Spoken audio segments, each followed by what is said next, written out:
Great. If Aisha needs to change the slide, she'll just let us know. Yeah, I'll All just. right, Chef Aisha, sorry, the floor is all yours. Great. You were saying. Okay. Hi, good evening, everyone, and thank you for having me back again. Today I thought instead of just doing a random recipe, I thought we'd make it a little more interesting and do maybe learn something a Yeah. little more about different cuisine. So I picked the easiest cuisine for me, that was Parsi cuisine, all right? Now I'm a Parsi, and therefore I thought that first let me tell you a little bit about Parsi cuisine. So the aim of this presentation, all right, and if you go to the slide where we are seeing the agenda for the session, is about the basic history of Parsis, all right, then the history of Parsi food, then why is it important, to learn about history and to understand history. Then we have some core ingredients that are used in Parsi food and some signature dishes. Then we do a little, I'll show you a little dish that we do at home regularly. It's called Sali Paridu. It's very, very easy to make. I will show you how to make that. And then we'll throw out a little assignment for you guys to come back to us with what you guys have made. So we'll tell you once we're done with this session. All right, so just to give you a little bit about the Parsi history, all right. So Parsis came from Persia, all right, and this is important to understand because any cuisine that you are studying or that you want to know more about, it's important to understand its roots because most of the food is influenced by it. So just to understand the history, okay, yeah. So we came from Persia, which then it was then called Persia and later became Iran. All right. So because we came from Persia, therefore the name Parsis. All right. Now, why did we come? Basically, there was an attack in Persia, and the Parsis decided to move out of there. So, as they moved, slowly, they reached Gujarat. They reached the coast of India, and they reached Gujarat. Now, in Gujarat, obviously, they reached there. It's a small little community. Now, the Gujarat king was like, no way, we can't have someone barging into our place like that. So there was a little story, okay, as kids while growing up, we were told this story that the Parsi priest, the head of the Parsis who were representing the Parsis at that point, said that we are like sugar, we will just melt into the milk. Your milk will not overflow. So what he tried to say is that we will blend into your community, and we will not be much of a hindrance.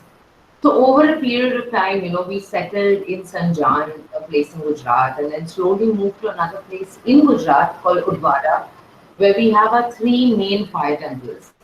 All right. So we kind of settled in Gujarat, and then slowly with time, all right, we started moving.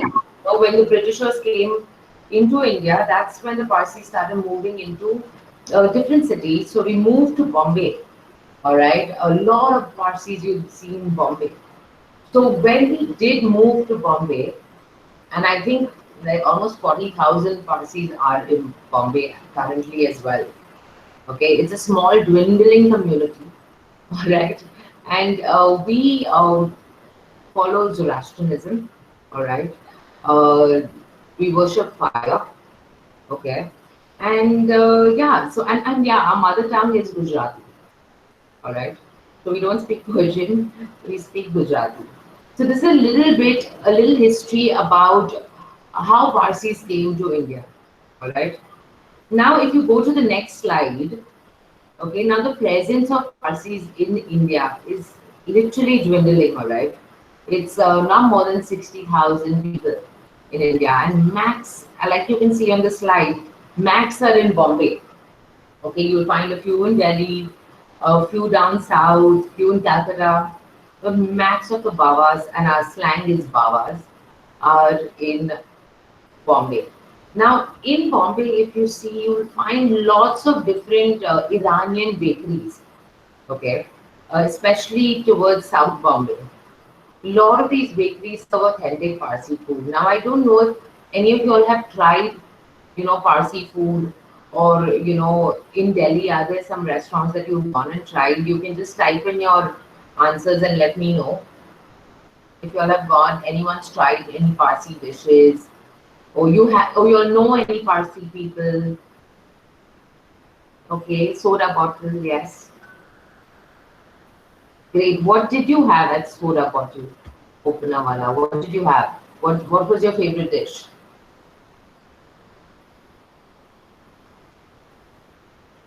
Was there any particular dish that you tasted that stood out? Okay, don't remember. Okay, very mutton pulao. Okay. Yeah, Britannia and Mumbai. Something related to pound. Keema pound. Danza. Okay, great. So great. So like I was saying, most of now see, like you can see, soda water bottle opener has come up. So a lot of people are now getting a taste of Parsi food. But before soda water bottle opener actually came out with their cuisine with Parsi food, a lot of people didn't know what Parsi cuisine is all about. You find most of Parsi food available in Bombay because you have most of the Bawas there. Okay. Now, why did I say let's understand history? Okay, we'll go to the next slide. To understand history, it's damn important, okay, if you want to understand a cuisine, to understand a little bit about the history, not to go in depth, to keep it very simple. So, like we said, from Persia, we came to Gujarat and then came to Bombay. So, what influences the cuisine? All right. So, one is Persian, Caucasian food, Persian, okay. Then you have Gujarati food, all right, and then you have Maharashtrian. So there are three actual, influences on Parsi food. Okay. Then the characteristics of a Parsi meal. Okay. So when you look at a Parsi meal, and I will show you as we go ahead in the slides, is that it first of all it's influenced by a lot of non-vegetarian food, but there are a lot of ingredients that are added in, which will take you back to Persia, or will touch point on Gujarati cuisine or Maharashtrian food. So there are elements that you would find in the cuisine as well. Then local food, okay, you make it locavore. So what the Babas did is that they started, obviously because they were in Gujarat, so they had to use things in and around locally and create their own cuisine, something that was theirs. All right. And when you look and you understand, all right, the history of the cuisine, that's what you see. Then there's something known as micro cuisine, and this is something that even I learned while doing research, okay, for you guys to put this presentation out, and I found it very interesting. So, micro cuisine, what is micro cuisine?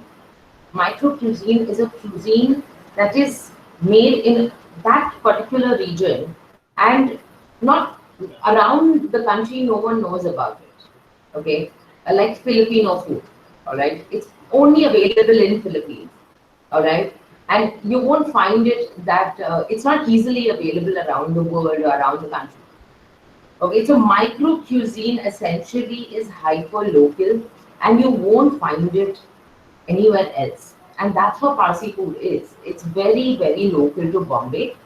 But today, with people trying out new cuisines and everyone trying to bring in different elements, and more than that, Indians also are becoming more open to trying new kind of food.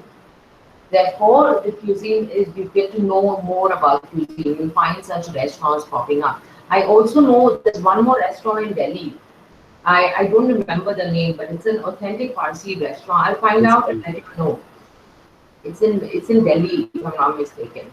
But I will let you know. So that there is one authentic restaurant by a Parsi family, run by a Parsi family, and they started it in Delhi. There was one in Bangalore as well.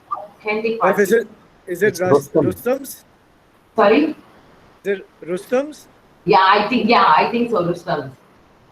So there was one in Bangalore as well. All right, very very typical Parsi food. Okay, beyond soda water bottle opener wala. So that was like a Britannia in Bangalore. So and that was only one little restaurant in Bangalore that I knew. But yeah, so the micro cuisine now is evolving. Okay, now you're finding it in different cities as well. And then, as I mentioned, it is completely predominant by a non-vegetarian. So Parsi tea. Sorry, one moment. I'm just going to read your question. Okay, yeah, I'm going to get to you and tell you how it's different. All right, I'm going to tell you all that. But I'll just complete these slides and then we'll discuss it. Okay, so the next slide is why is it important to understand history, all right? Now, any cuisine for that matter, any cuisine that you look at, it's important to understand. One is because once you understand what influences the cuisine, automatically you understand eating habits of the consumer or of that particular community. You understand the flavor profile, you understand what kind of dish, you'll understand cooking methods, you'll understand what kind of ingredients go into the dish. All right, and you just overall understand the cuisine better. All right, so therefore we went into a little bit of history on the cuisine. Okay, now to get into what are the core ingredients. All right, now when you think of Parsi food, and at least for me, it's only non-vegetarian. You'll only find meat, chicken, lamb, fish. What was the Iranian lost food recipe? I'm sorry, I didn't understand that question.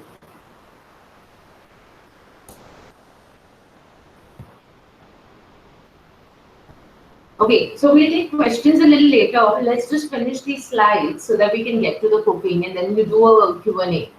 Yeah? Okay, so the core ingredients used here, if you can see, dry fruits. So now when we say dry fruits, you have a lot of Persian influence, all right? When you think of dry fruits. So a lot of dry fruits are used, lot of meat, lot of seafood, lot of red meat and white meat, eggs. Eggs are something that is used like, I mean, a Parsi meal is not complete without eggs, all right, in all forms, all right, we eat eggs in all forms. A lot of spices like nutmeg and cinnamon go into our food, all right, and again, that is a lot of Persian influence. Potatoes. Potatoes are something that I think in every sabzi potatoes are there. Okay. Vinegar. Vinegar is a very important component while cooking. So that is also again sugar and vinegar, two components, very much Gujarati. Okay, that is added to the food. Then you have rice and coconut. So if you see, that's a lot of Maharashtrian influence where we added a lot of coconut to our meals.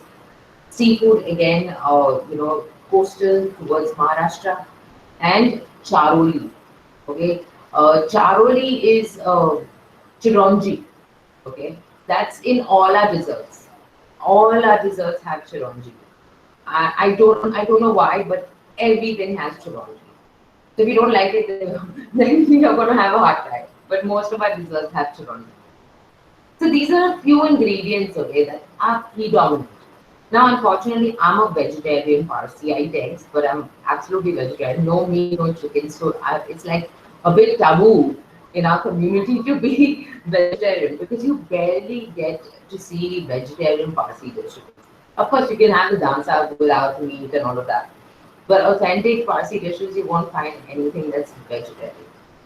So over to now, we just go through a few dishes, all right? And maybe you guys can connect to what you guys ate at Soda Water Bottle, Lokanawala, or any other Parsi restaurant. And I'm going to tell you a little bit about each of these dishes. Okay, so we go to the next slide. So first, I have picked all non-vegetarian dishes initially. You have the Patrani Machi, all right? Now the Patrani Machi is nothing but fish. Normally we use pomfret. Pomfret covered in chutney, hari chutney. The hari chutney has coconut. Okay. So now just think about it, right? And maybe you guys can type it out also. So think of where we would have got that influence from. Would it be Maharashtrian, Gujarati, or would it be Persian? So it's fish.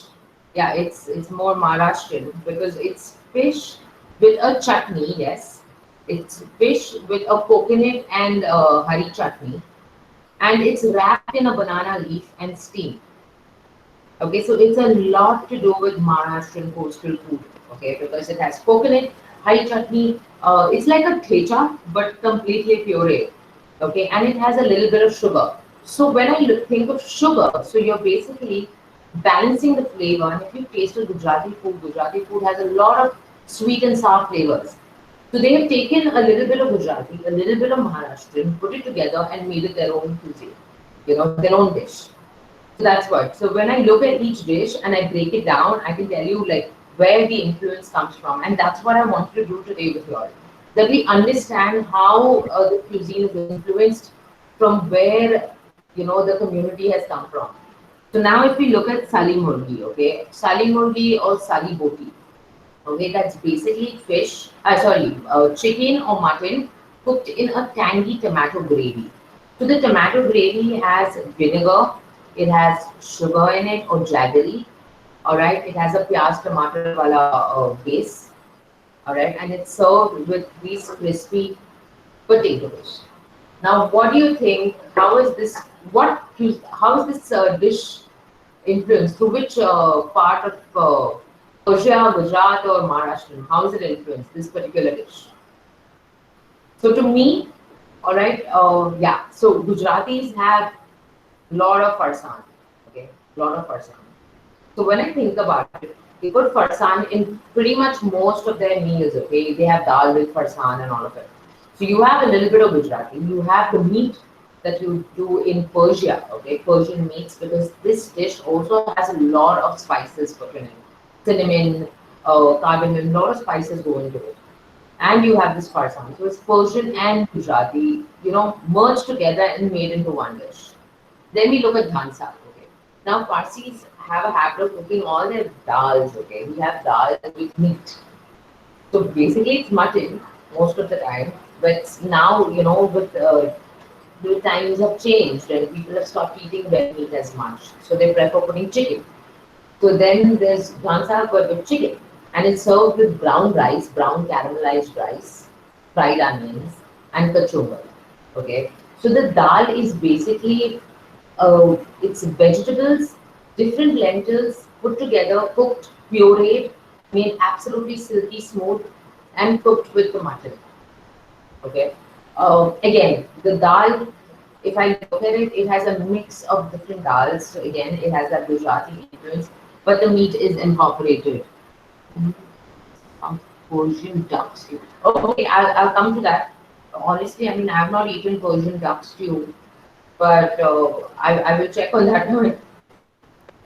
Okay, then we move on to the next slide. Okay, that is chicken farcha. All right, chicken farcha is like a starter. Okay, it's chicken drumsticks which have been marinated, okay, for a couple of hours, and then they coated with. So all our cutlets or any such farcha are coated with semolina or rava, dipped in egg and deep fried. Okay, most of the cutlets. So each family has their own way of doing it, but normally, you dip it in egg, then you put it in the semolina, and then you dip it in egg again and deep fry it. So some people do it like that. Like some people put it in maida and egg cup batter, then they put semolina, then they fry it. So there are different ways, but semolina is the main part to give it that crustiness. All right. Then you have sauce machi. Now this sauce machi is basically a white sauce. Okay, but the white sauce is thickened with egg.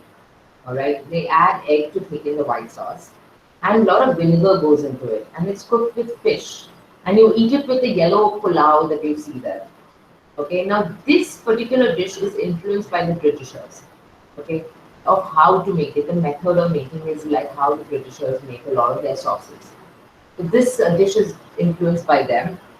Then if you see the next one, which we are going to make today, is sali paridu, which is basically this potato matchsticks that we have here. All right, and like I said, eggs are Parsi's favorite dish. All right, to cook. Anything is with eggs.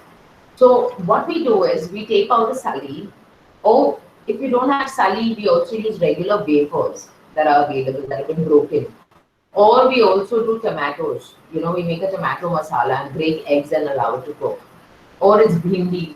Bhindi ki sabzi, we break eggs on it and cook it. So anything, eggs can be put on top and cooked. And it becomes per edu, so it's bhindi per edu or tomato per edu. So that's what normally we do. That becomes like a meal in itself. Okay. Now over to the next slide, and this is quite an interesting slide. I've put down some veggie dishes. Okay.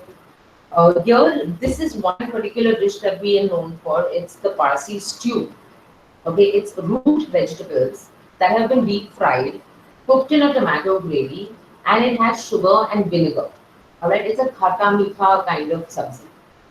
This is the only actual vegetarian, Parsi dish that I can think of and that I've eaten that is authentically Parsi.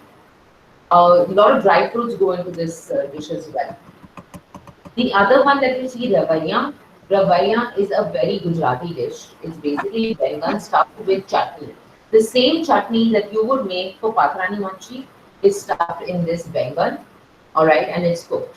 So it can have a gravy or it can just be, a little dry, a semi-gravy kind of something. Then you see a akuri. I put eggs as vegetarian because most Parsis who are vegetarian are definitely eat eggs. All right, so akuri is another very, very authentic Parsi dish where we make a nice masala. So the beauty about making an akuri, okay, is it's nothing. It's very simple. It's pyaz, lasan, pyaz, tomato, dhania ka masala.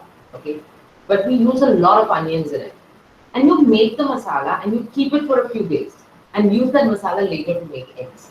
That's when it actually tastes really nice. And we slow cook the eggs so that you have a soft, fluffy puri. All right. Now what you see on top is called topli paneer. Okay, this is typically Parsi. So they make this paneer in this topli that you see. Okay, in this basket. Topli means basket. In this little basket, and then this paneer is put in a brine. So it's like bokunchini, but the texture of the paneer is like tofu. Okay, and it's just eaten plain with a little salt and pepper. You remove from the brine, it's really soft, and like how tofu, silken tofu feels in your mouth. That's how it feels. Okay, over to the next slide, which is on desserts. So the main dessert that we normally have is lagan custard. Okay, that is custard made on weddings. Lagan means wedding. So, so shadi ka custard essentially, if I have to translate it.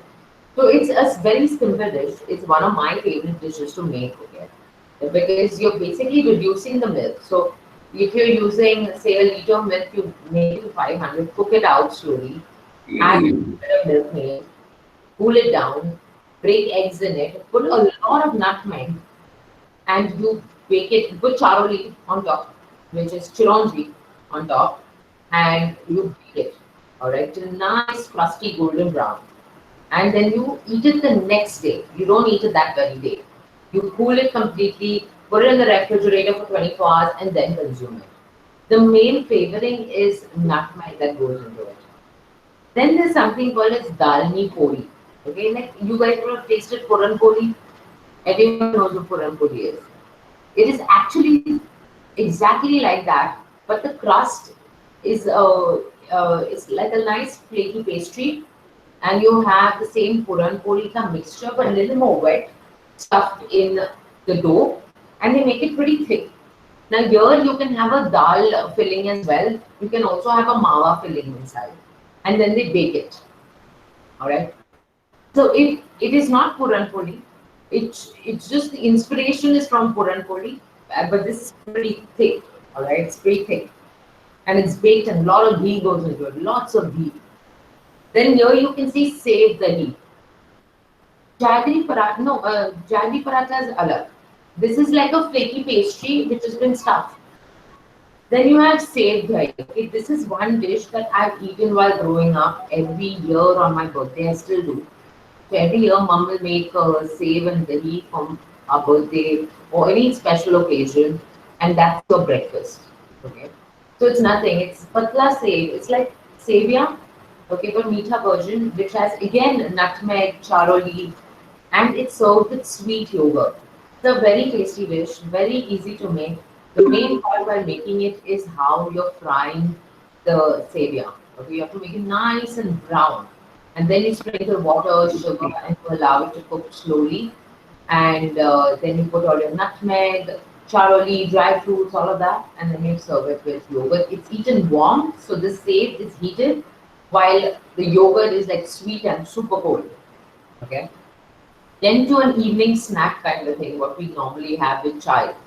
Okay, the next slide is the mawa cake. All right, so there's this place in Bombay called Mehbans, and they make like this crazy mawa cake, which is super soft, very tasty, and again has flavors of dry fruit, nutmeg, with a little bit of cinnamon. So each place that you would try a mawa cake would have a different spice. Okay, you never find the same tasting mawa cake in different stores in Bombay or even Delhi, for Africa.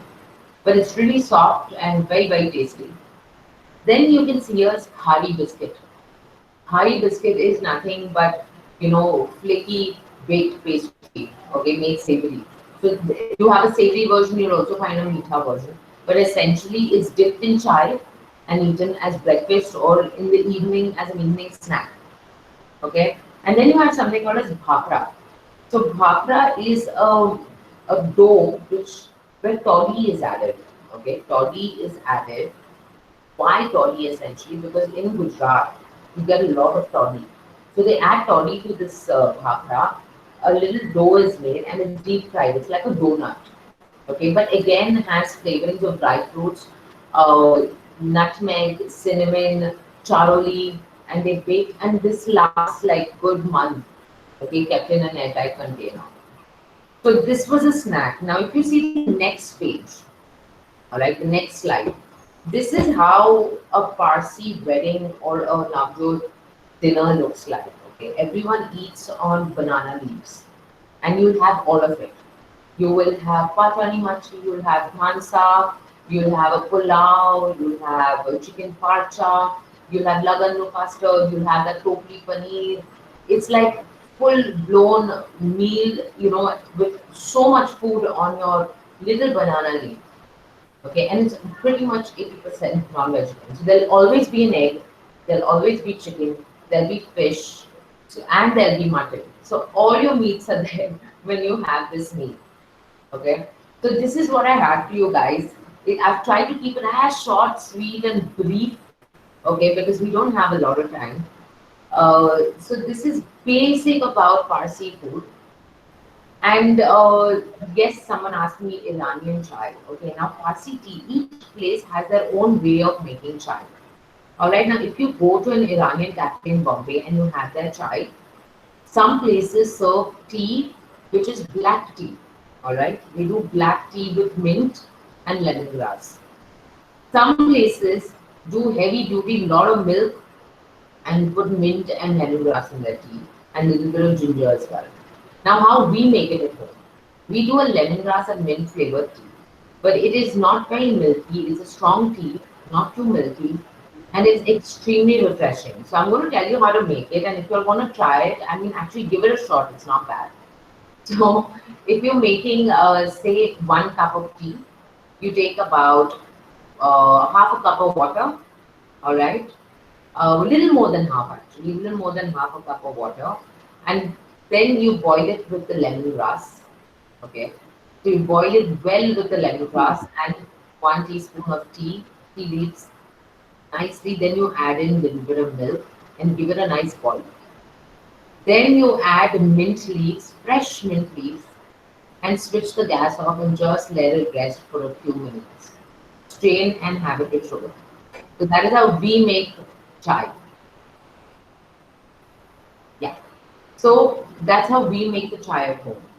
Now I'm going to show you today how to make sali paridu. Okay, Parsi wedding woman. I give 1 second. Food thali as it is some dishes were not on daily basis that would be served. Okay, see, with Parsi food, patani machi is not made on a daily basis. Okay, dhan saag not made on a daily basis. They're very tedious, long process. Sali boti not made on a daily basis. All right, so all these dishes go into your Parsi food. But if you want to know what's made on a daily basis, we make something known as ras chawal.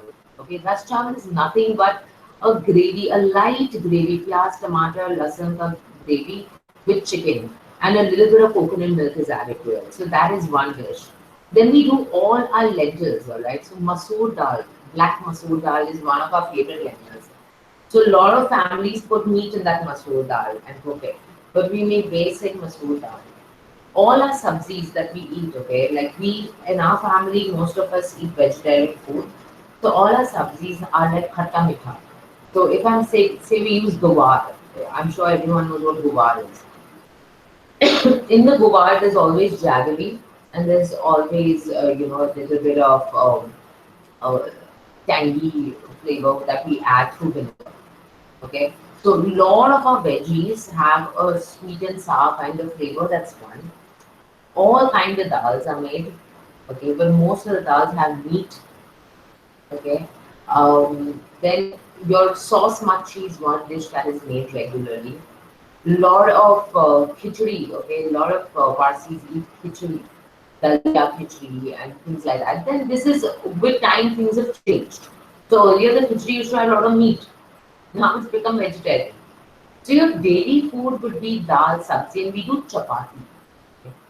We call it chapati, and I'm not kidding, we make chapati in bulk and it's put in the fridge, and when you want to eat it and eat it. Okay, lot of regular food would be cutlets. Okay, we make keema cutlets. We do we make this really nice cutlet called chutney ida pattis. Okay, which is nothing but potato. It is potato outside. Hari chutney that you would use in Parsi food. No, not ragla pattis. Hari chutney that you use in the patrani machi, and a boiled egg is put inside. It's made into a little nice big ball, coated with semolina and egg and deep fried. Okay, so that these are the kind of dishes that are made on a regular basis. Okay, we make another dish called curry chawal. Okay, which is a red curry, which is made with coconut. So fresh coconut, poppy seeds, and a lot of other things go into it, and a paste is made similar to Scotch eggs, similar, but it's a boiled egg that is placed inside. The egg is completely boiled. Uh, so the curry chawal is, so we make the curry chawal with fish or chicken or just eggs. So it's a spicy red color curry made from scratch with a lot of poppy seeds, a lot of coconut, and red chilies. Ragda patties. So basically, a patties with ragda on top. That's a tikki. But but that's not Parsi cuisine. This is very different. It's basic boiled aloo, which has been mashed, and then chutney, hari chutney, which is super spicy, and boiled eggs are put inside, and they're coated and deep fried. So coming back to the chutney patties, yeah.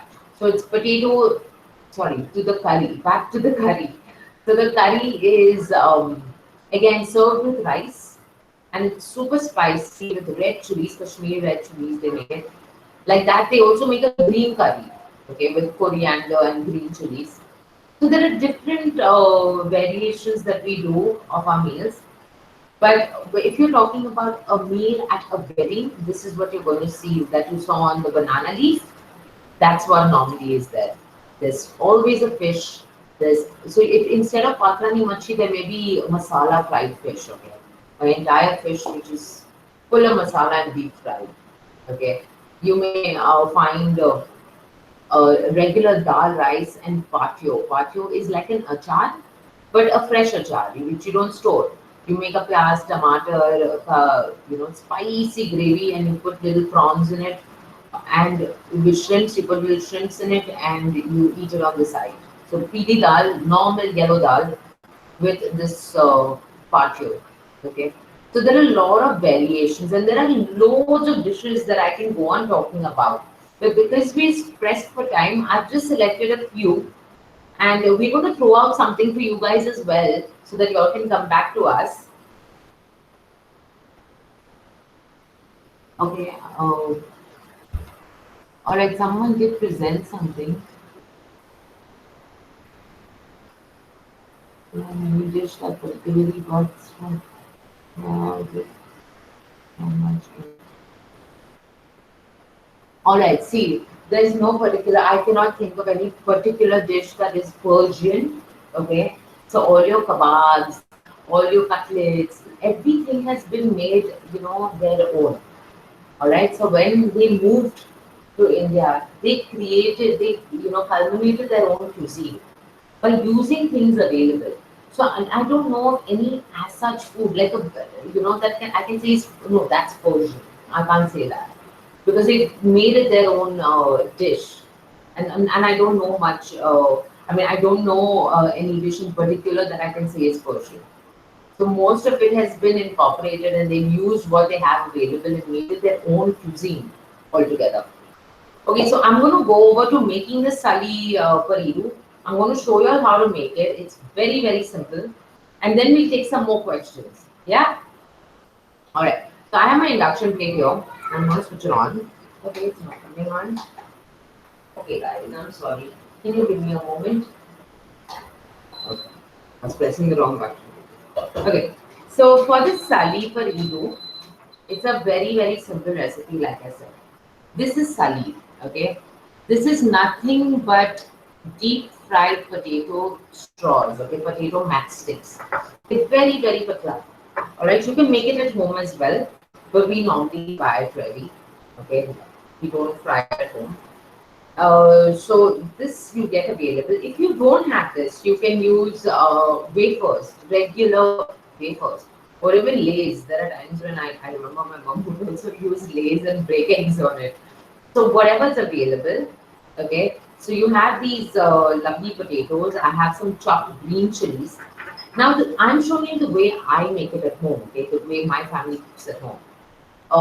But if you go online and you see Sali Paridu, you'll find that a lot of people make a tomato wala masala. Then they put the sali, they mix it all up, and then they break the eggs on top. But I'm showing you how we make it, which is very simple, very basic flavors of just some green chili, some chopped coriander, salt, pepper, chili powder. That's about it. So I'm going to just put a little bit of oil. All right, I have a little bit of oil, not too much. You don't need too much. I'm using a non-stick pan, guys. All right, you need to use a non-stick pan. It's not going to stick. Huh? So a non-stick pan. I'm going to put in the sali. All right, it goes in straight. I'm going to add all my green chilies and a little bit of dhania. Little bit of dhania. I'm just going to give it a quick saute. Now, important bit when you're making sali paridu, right? Now, yeah, we put our, sali, all of that is done. But you need to get it together because when you're going to remove it, it's all going to fall out, right? So we sprinkle water, all right? We sprinkle water on the sali. Then we break our little eggs and we cover it and let it cook on slow heat, all right? So it's a super simple recipe. There's nothing much to it. And you can definitely try it at home, easy to make. I'm just going to give it a quick swirl and let it just heat up a little bit. So when we put our eggs, they're nice and, the sali's all mixed up with the green chilies and the coriander. Alright, so I'm a lefty, guys, bear with me there. Now you just arrange the sali. Nice, make a little. I'm going to show you what I'm doing. I have 2 eggs here. So I'm going to break 2 eggs in it. So what we're going to do is, we're going to make 2 little holes to rest our eggs, alright? 2 little holes. Just so that, you see here, we make 2 little inserts here and here, right? So we're going to break the eggs in that because what happens many a times the yolk just, kind of breaks. So at this point I'm going to sprinkle, a little bit of water and then I'll break the eggs to just chill cook. And if too much water falls in, not a big deal, okay? It's all going to evaporate. We just want that the sali is all together. And once it slightly cools down, it's all going to come together, alright? So we're just going to break our egg into one. and break the egg into the other. And now we just allow it to cook. A little bit of salt, pepper, a little bit of chili powder if you like, a little bit of coriander on top, and that's about it. Let's see. I have a little bit of chili powder here and a little bit of black pepper. Now I'm going to reduce the heat and allow it to cook. That's it. Allow it to cook for about 10 minutes. And I mean, obviously, if you like your eggs a little runny, you will allow it to cook for that much amount of time. Or like I normally do it well cooked, so I let it go for good 10-12 minutes. Sometimes more because I like the sali to be crispy and everything coming together. We cook it a little longer. But yes, I'm going to just push this on the side and let this cook. But this is how you make sali parillu. It is so very simple. And we definitely want you to try this recipe. But more than just doing this recipe, I want you to make your own recipe with your own sabzi, whatever ingredients you have at home, and I want you to write the recipe down and share it with us. Now, the idea of this exercise is that so that we actually learn how to write a recipe properly. I feel that that's very, very important today, all right? With so many things happening online, how to actually put a recipe down is extremely important. So every step, you have your ingredients, exact quantities, what all went inside, then your method, step by step. All right, now with chefs, and I have done this myself because I was in a role where I had to develop recipes. We write long stories. Okay, saute this for 10 minutes and let the onions, this thing. But it has to be super crisp, statements with your method where you simply understand. So that is what I want you guys to do for me. So and send it into your faculties and they will share it with me. Make your own recipe, okay? Make your own something on eggs. I mean, eggs on something. All right, and share it with us. We would love to see it and read it. Okay, so now I'm open for questions. We have about I think 15 minutes. I think so. Yes, yes. We're happy to explain it, but in the paucity of time, we'll keep it brief. But before we get into questions, let me just tell you that this has been Arjun sir, I can't hear you. absolutely. I'm sorry. Can you hear me now? Yes. Good. Well, let me just start by saying this was fantastic, chef. Can't wait for those eggs to finish off. You've got a good, lovely evening snack ready for you in a few minutes. Great. All right. Yes, so we have a few minutes for questions. If I could ask the students to kindly write down your questions in the chat box, and we just go through some of the questions that were there before, in case they haven't been answered. So, Steph, I don't know if you have had a chance to respond to this. One of the students wrote, is there any dish that has particularly got Persia with not much Indian influence? Sorry, sir. I'm losing. So, what I understand the question is that any dish that was particularly got from Persia with not much Indian influence. So, did you hear that? No. Okay. Let me try that again. How's the connection now? Can you type the question out? It's in the question. It's in the chat box. Yeah, but who is it? It's by Harshita. Harshita, ma'am, can you please tell us something about the Parsi wedding food thali? As No, the next one. The last one. Scroll down. Yeah, so that I've already responded. I've told them that. Okay. So there is no. I mean, I don't know of any such dish that I can say is okay, dude. This is Persian. Okay, the Parsis are kind of made. That's why when we say micro cuisine and locavore cuisine, where they've taken local stuff and made it their own cuisine. All right. So a lot of stuff, and like that's why I showed you so many dishes and tried to make you understand how they are connected. Where they've used elements, elements from Persia, elements from Gujarat, elements from Maharashtrian cuisine, and made it their own. So that's what the cuisine, this cuisine particular is mainly known for. And they made kind of the dishes that own by using ingredients that have been available to them. You know, so when I'm sure when they were in Gujarat, it's all vegetarian there, and a lot of seafood also because they are at the coast, and you have a set of people who are pure vegetarians. So therefore, use of a lot of seafood. Any other questions? Any? Any, yeah. Are there any questions, students? Anything from the Someone faculty? asked about duck stew. All right. Okay. I have never had Parsi duck stew as such. All right, and Okay. definitely not in Bombay. But I mean, I can find out and let you know about it. All right, maybe ask dad, dad or mom. You know, like total, they eat a lot of Parsi food. Okay. All right. So we have a question from Uday. Uday has asked that can you tell us a little bit about Persian cooked pulao? Yeah. So Persian cooked pulao, right? See, now there are different ways of making this pulao. Some areas the pulao has a lot of dry fruits.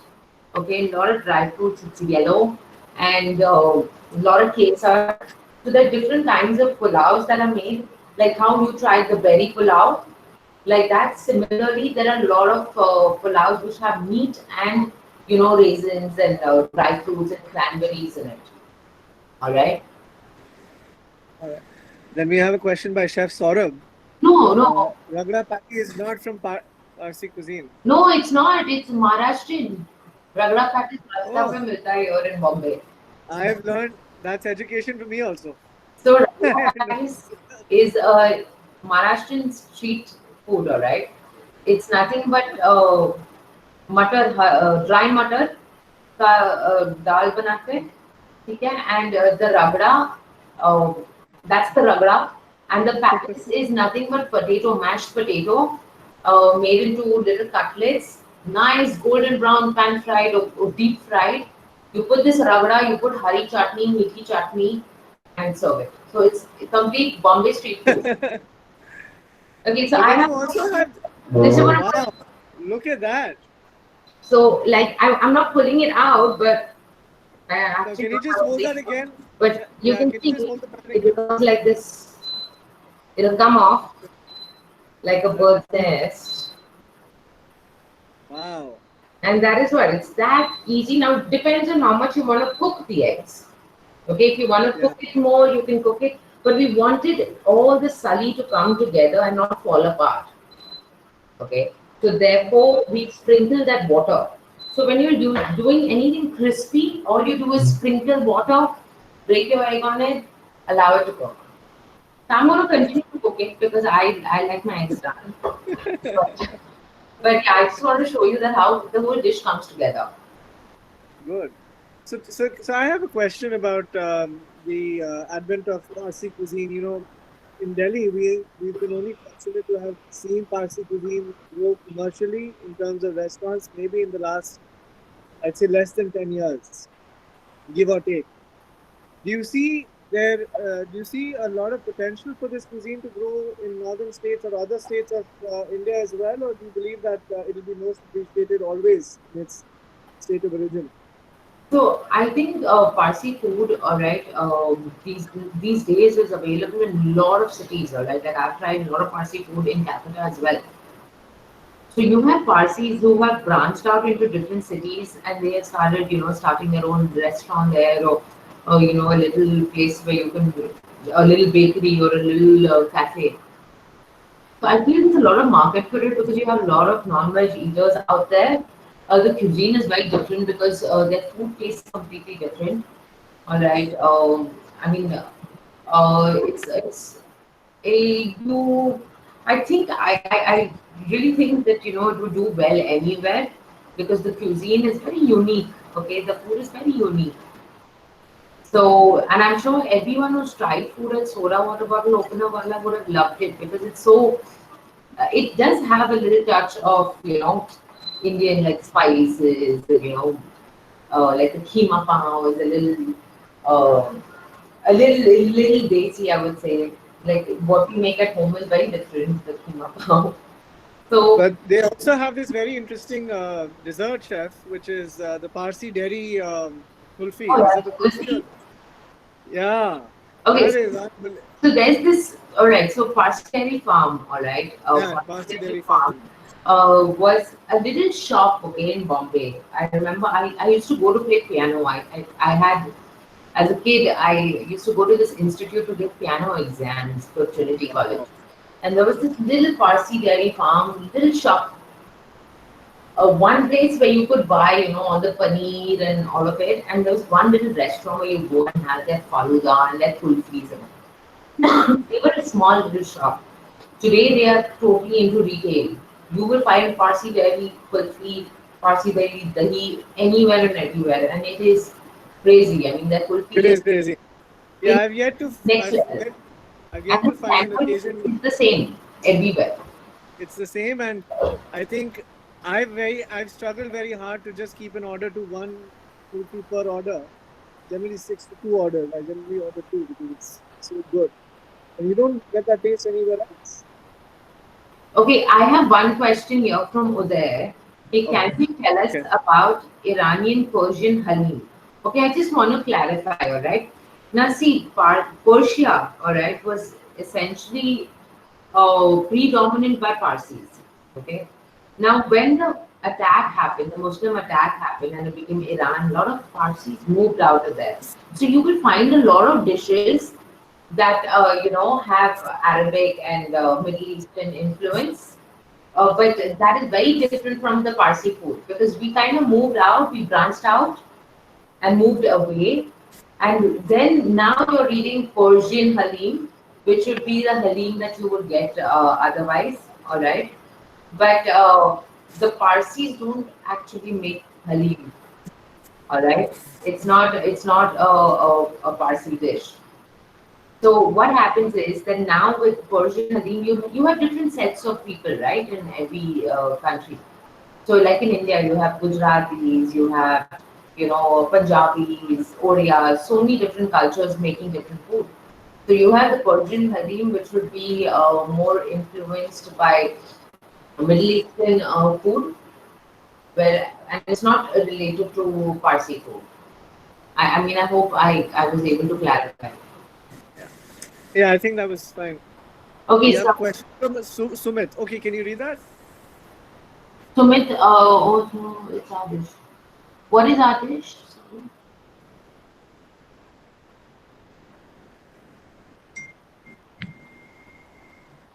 No, Sumit, I have a question here.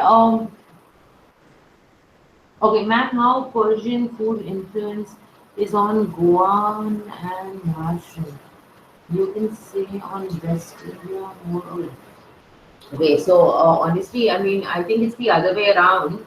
The Maharashtrian food is, I mean, Parsi cuisine is influenced by Maharashtrian food because, and when I say influenced by Maharashtrian food, you take on a lot of ingredients, all right, and you cook it your own way, all right. आप अपनी तरीके से बनाओगे, but ingredients availability. That's what I said in the beginning. Loka bore. So what is loka bore? Is your whatever is available locally around you, you use that and make it your own. So what happened is that when they moved, things that were available to them in that city, they used that and made it their own, recipe, their own cuisine. Was I able to answer your question, Sumit?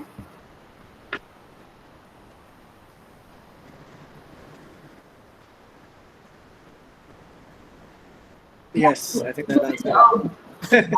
Faluda and kulfi stalls you can find everywhere. Absolutely, you can find everywhere. But this Parsi Dairy kulfi is another thing.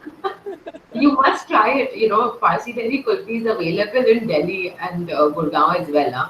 Any Is it? Lamarche, anywhere you'll find Parsi Dairy. Oh, Uh, is it? I yeah, didn't know it was outside available. no, Available it's in Soda available Bottle in of Lamarche. Nirala. It's available in Lamarche. Well, once this lockdown is It's over, that's one of my available things to everywhere do. now. After Even the lockdown is over, that's one of my yeah, things to after the lockdown is over. do. So we are lucky. We have the Parsi Dairy guys coming to our colony. So we place our orders. But yeah, it is insane. Their kulfi is very different, so mainly it is so milky and creamy and Even the mango kulfi is like next level. I've never had such. I've only had the plain one, and I think that's okay. I'm good with that. Good. All right. So, do we have any other questions?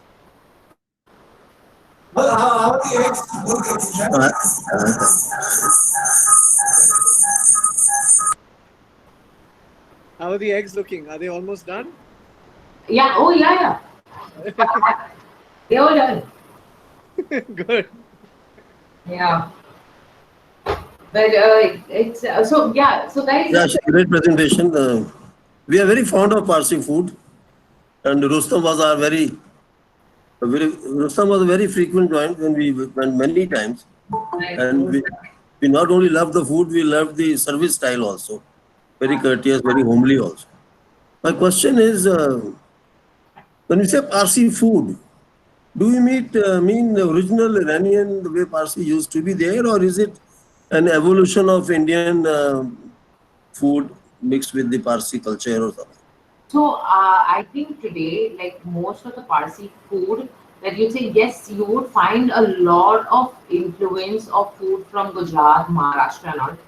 So they have taken all those influences in terms of ingredients, in terms of availability, and made Hmm. it their own cuisine. So Okay. so I feel that see in Persia, then maybe the style of cooking, the availability of ingredients would have been different. Now, Hmm. when we moved to Gujarat, Gujarat had their own set of rules, all right, and like that representative said that we will merge into the culture of Gujarat. Hmm. So they did take on a lot of ingredients, a lot of things from Gujarat, and make their own Hmm. recipes. And then when they Okay. came to Maharashtra, they had British influence, they had Maharashtrian influence, where they create. So if you see a lot of Parsi places, you'll find caramel custard.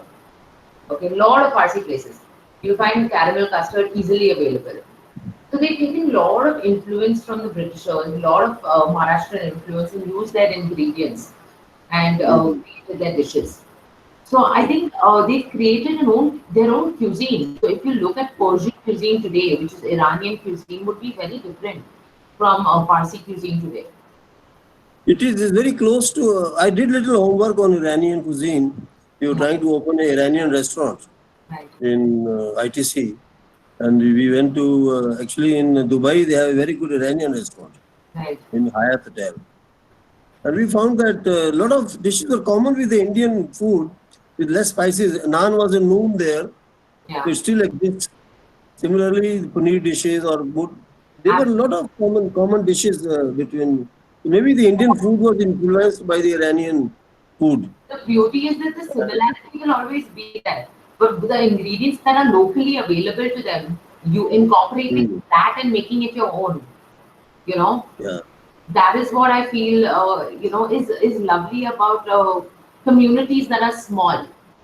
right, right. Like if you even go to small places, where you find food that is absolutely very similar.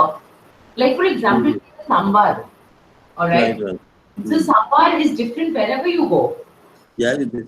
It will never be the same. So Yeah. like that, I feel that it's what is available around you. You're using that and making it your own uh, dish or your own cuisine. Okay, good. Thank you very much. It explains a lot of things in my mind, at least. Thank Thank you. you. We have one more question here. Can you please explain Irani tea? How exactly is it different to normal tea? Okay, so like I told you earlier, some Iranian cafes make black tea with mint, okay, fresh mint and black tea, all right, without milk. Some Iranian cafes have a lot of milk, uh, tea, and mint flavor, all right, and some places, all right, like now when I say some, I'm talking about my home. We make tea with lemongrass. So most of the people I know and most Parsis at home make lemongrass flavored tea with milk in it, and then finish it with fresh mint. Cover the pan for about 5 to 10 minutes. Let it rest. Let the tea and the mint and the lemongrass steep, and then we strain it and drink it with sugar. So you'll find different kinds of chai. Yeah. I went to an Iranian cafe in Colaba, and I said, oh yes, I want to have this chai. And I asked him, okay, tea. And when it came, it was black tea. I said, no, no, but this is not how I drink at home. He said, yeah, but no, here we make it like this. I said, oh, okay. Yeah. I said, I want with Okay. milk. So he made it with milk, but obviously, Yeah. it wasn't, I mean, what I was expecting. Plus, cooking is an art, so they have the license to change also a little. Yeah. Individual touch to your cuisine is always there. Yeah. Thank you. Thank you. Thank you, sir. Is there any other questions from anyone else? So we have one here. Lemongrass is the main key to Iranian. Yes, as far as I know and have been having for years, lemongrass is a very important flavor to add to the tea. Very nice. in Absolutely. Iranian chai. Any more Iranian restaurants coming up in Parsi restaurant coming up in Delhi as a large establishments? So I've normally seen them as very small establishments. Yeah, Limited street. I haven't seen any, so that's why when I was in Delhi, other than soda water bottle opener and then Rustam Ji, I didn't know of any other restaurant as such. I think Rustam ji has moved to a bigger place now. I wouldn't know, sir. But yes, and their food is very, very authentic. Yes, absolutely. And so is the service. I think it's not to do with service style. Yeah, The way they serve, the family style of service, very personalized. That's the best part of it. Most Parsi restaurants do run like that. Like they have their maska pav and Yes. and all of that. Like brun pav, we call it brun pav, which is crusty bread, crusty soda bread essentially. But we eat that with everything. If there's no roti, it's always bread. Yes. Well, I think, Chef, we've taken a lot back from this session, and I can only thank you on behalf of all of us here, because this has been extremely enriching for all of us. And I would like to really thank you for the presentation. That was really, really insightful. I think I myself have learned a lot. Mr. Datta was also sharing with me that the presentation itself was so insightful. So I hope that this isn't again the last time. We hope that we'll see you soon.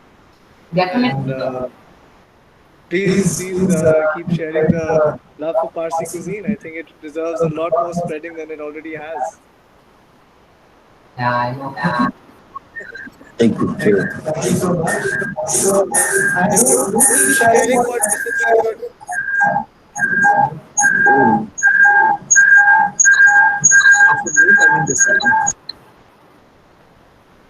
I'm sorry, can you hear me now? Yes, I can hear you. Okay, good. So, do share with us. You've been going live regularly and we've been enjoying your sessions.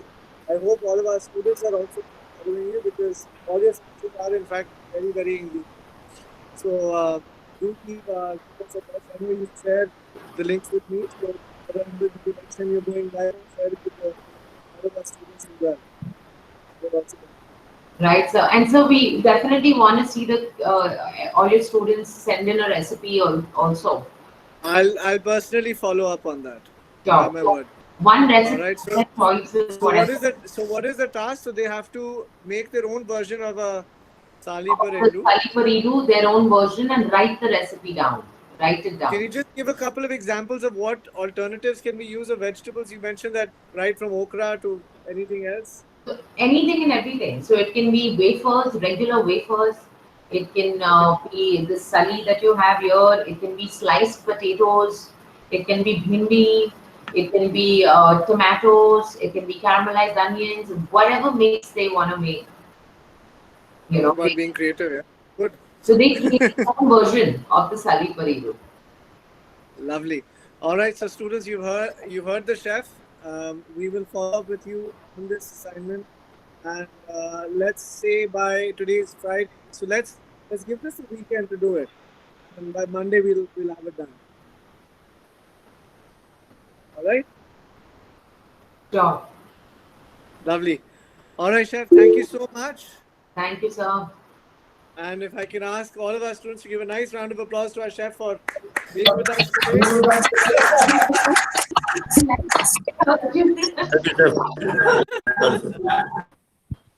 Thank you. Bye. Thank you so much.